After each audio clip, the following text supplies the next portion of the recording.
न रूस की बमबारी रुकी, न यूक्रेन की तबाही। यूक्रेन के लिए दहशत के 58 दिन बीत गए, राहत की अभी भी कोई खबर नहीं है। ये यूक्रेन का रूबिजने शहर है। रूस ने यहां इस कदर बमबारी की कि पूरा शहर धमाकों की तपिश में दहल उठा। डोनबास रीजन पर रूस अपना कब्जा चाहता है, लेकिन यूक्रेन की सेना ऐसा करने में रोड़ा अटका रही है। भीषण जंग में जब रूस को कोई नतीजा नहीं मिला तो उसने भयानक हवाई हमले किए।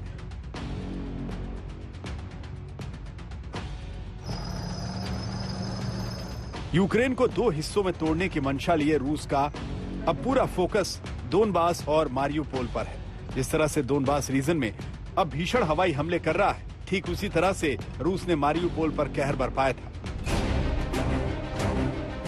स्थिति यह है कि मारियुपोल का 95% हिस्सा पूरी तरह से तबाह हो चुका है और वो रूस के नियंत्रण में आ चुका है।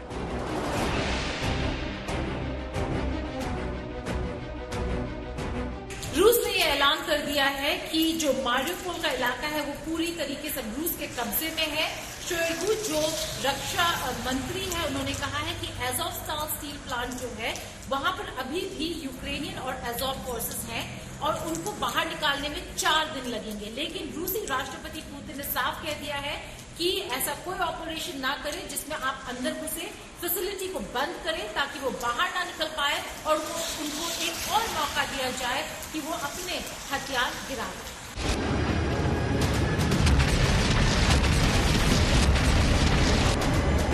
मारियुपोल पुतिन का वो प्रोजेक्ट है जिसकी जिम्मेदारी उन्होंने अपने प्रिय जनरल एलेक्जेंडर इवारनिकोव को दी थी।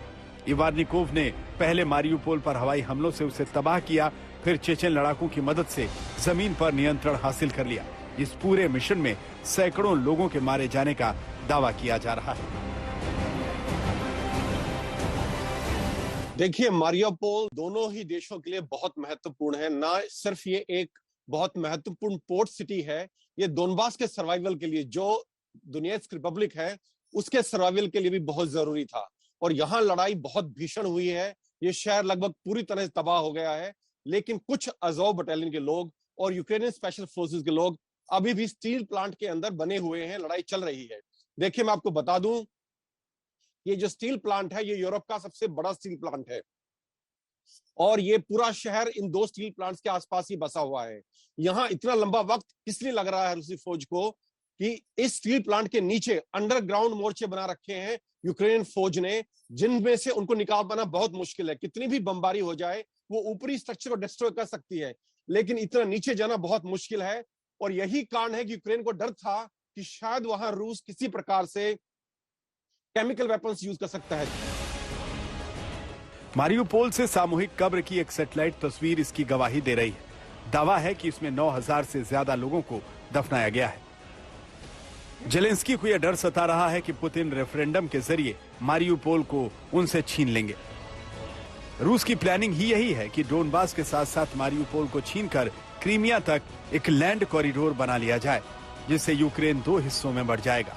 जेलेंस्की रूस की सेना पर युद्ध अपराध का आरोप लगा रहे हैं। उनके मुताबिक रूसी सैनिक मारियुपोल में आम नागरिकों को निशाना बना रहे हैं। हालांकि युद्ध खत्म करने और रूस की शर्त मानने को लेकर वो तैयार नहीं है। इसके इतर वो पश्चिमी देशों से मिल रहे हथियारों के लिए उनके शुक्रगुजार हैं। पूर्वी यूक्रेन पर रूस की सेना के हमले बढ़े तो उसके निशान एक बार फिर खार्किव में आ गए। खार्किव पर फिर से बमबारी शुरू हुई। इस शहर में अब तक रूसी बमबारी से करीब 2000 घर तबाह हो चुके हैं। खार्किव के मेयर के मुताबिक शहर में करीब 10 लाख लोग रहते हैं। इनमें से 30% लोगों को सुरक्षित निकाला गया है। उनमें ज्यादातर महिलाएं, बुजुर्ग और बच्चे हैं। मेन सेंटर हुआ करता था ये खिलाड़ियों के लिए, क्योंकि लगातार अगर आप देखें तो एक देश की जो प्रगति होती है वो स्पोर्ट्स में कितना अच्छा करता है उससे भी जोड़ा जाता है। और यहाँ पे अब मशीनों का ये हालत हो गई है। ये एक ऐसा कॉम्प्लेक्स था जिसमें बास्केटबॉल से लेके बाकी सारे स्पोर्ट्स होते थे। शहर के बच्चे से लेके युवा यहाँ पे आते थे।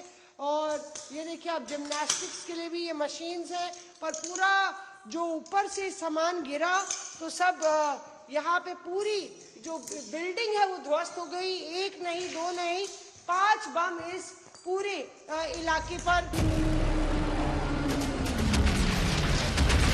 रूस के हमलों की दूसरी लहर में दो तरह की स्थिति बनती दिख रही है। या तो रूस के टारगेट पर आया कोई शहर उसके नियंत्रण में आ जाता है, या वो उस शहर को पूरी तरह बर्बाद कर देता है। यूक्रेनी सैनिक रूस से टकराने में पीछे नहीं है, लेकिन अपने देश के शहरों को ध्वस्त होने से बचाना उनके बस की बात नहीं। कैमरामैन परविंदर शर्मा और मौसमी सिंह के साथ आज तक ब्यूरो।